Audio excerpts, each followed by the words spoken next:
அம்மா, எனக்கு ஃபஸ்ட்டு இதோட பேக்ரவுண்ட் கதையை சொல்லுங்கள். சண்டை, அதான் போர் எங்கே நடந்துச்சு? குருஷேத்திரம் அப்படின்னு ஒரு இடத்துல நடந்தது. அது இப்போ ஹரியானால இருக்கு. ஓ, அப்படியா? என்னங்க அழைச்சிட்டு போகிறீங்களா? கட்டாயமா போகலாம். நானே இன்னும் போனதில்ல. இந்த புக்கை படிச்சுட்டு கண்டிப்பா போகலாம். உனக்கு லீவ் விடுவாங்கல்ல, அப்ப போகலாம். சூப்பர்மா. ஆமாம், யாரெல்லாம் சண்டை போட்டாங்க? பாண்டவர்களும் கௌரவர்களும் 2 பேரையும் சப்போர்ட் பண்றவங்க 2 டீம்லயும் சேர்ந்தாங்க. சிலர் விருப்பமா சேர்ந்தாங்க, சிலர் வேற வழியே இல்லாம சேர்ந்தாங்க. ஆக மொத்தம் நிறைய நாடுகள் சேர்ந்து அது ஒரு மெகா ஆர்மியா மாறுச்சு. 2 சைட்லயும். வேர்ல்டு வார் மாதிரியாம்மா? கரெக்ட். வேர்ல்டு வாரே தான். சொல்லப்போனா இதுதான் முதலாம் உலகப் போர். First world war. Wow! First world வாரா? யாரும்மா அந்த பாண்டவர் கௌரவர்லாம்? அவங்க 2 பேரும் கசின்ஸ். கசின் பிரதர்ஸா? ஒரே ஃபேமிலியா? அப்போ எதுக்குமா சண்டை போட்டாங்க? எல்லார் ஃபேமிலிலையும் எதுக்கு சண்டை வரும்? சொத்து பிரச்சனை, அவன் என்னை அவமானப்படுத்திட்டான், அவன் என் ஒய்ஃப் அசிங்கமா பேசிட்டான், அவன் நான் நல்லா இருக்கக்கூடாதுன்னு நினைக்கிறான். அதுக்கு கோர்ட்டுக்கு போய் சொத்தை பிரிச்சிருக்கலாம்ல. இதுக்கு ஏமா வேர்ல்டு வார் வரைக்கும் போனாங்க? பிரச்சனை வருதுன்னு தான் அவங்க வீட்டு பெரியவங்கெல்லாம் பிரித்து தான் கொடுத்தாங்க. அதுலேயும் பார்ஷியாலிட்டி, பாலிடிக்ஸ்லாம் பண்ணாங்க. பிரச்சனை வருதுன்னு தானே சொத்தையே பிரிக்கிறாங்க, அதுலேயும் பாலிடிக்ஸா? என்ன பண்ணாங்கம்மா? இப்போ உன் தம்பிக்கு சிட்டியில் இருக்கிற இந்த வீட்டை கொடுத்துட்டு உனக்கு எங்கேயோ காட்டில் மேட்டில் ஆள் நடமாட்டமே இல்லாத ஒரு இடத்துல வீடை கொடுத்தா ஒத்துப்பியா? ஆஸ் அ அம்மாவா நீங்கள் தான் நியாயமாக பிரித்து கொடுக்கணும். என்ன ஏன் கேட்குறீங்க? உங்களுக்கு எங்கள் 2 பேரையுமே பிடிக்கும் தானே? எனக்கு உங்கள் 2 பேரையும் பிடிக்கும். ஆனால் அவங்க வீட்டில் சகுனின்னு ஒருத்தர் இருந்தார். அவருக்கு இந்த ஃபேமிலியை பிடிக்கவே பிடிக்காது.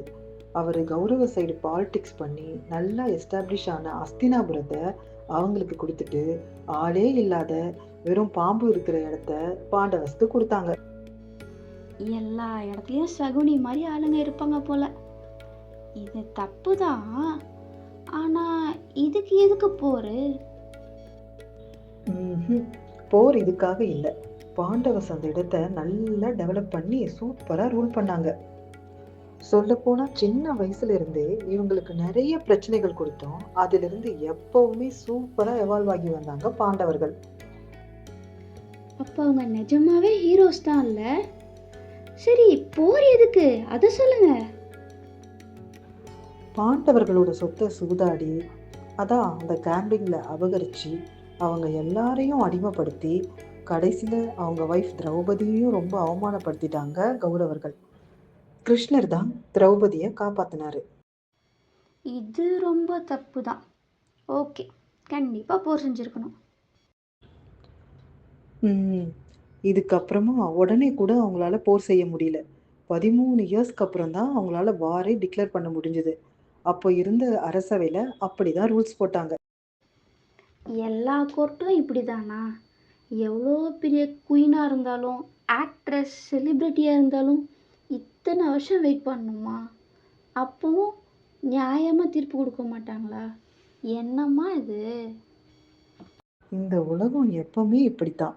அஸ்தினாபுரமா இருந்தாலும், கேரளாவா இருந்தாலும், எத்தனை யுகங்கள் ஆனாலும் தப்பு பண்ணவன் பெரிய ஆளா இருந்தானா அதை மறைக்க தான் பார்க்கும். சில நேரம் அதையே நியாய கூட படுத்துவாங்க. அப்போ இதுக்கெல்லாம் என்னதாம்மா சொல்யூஷன்?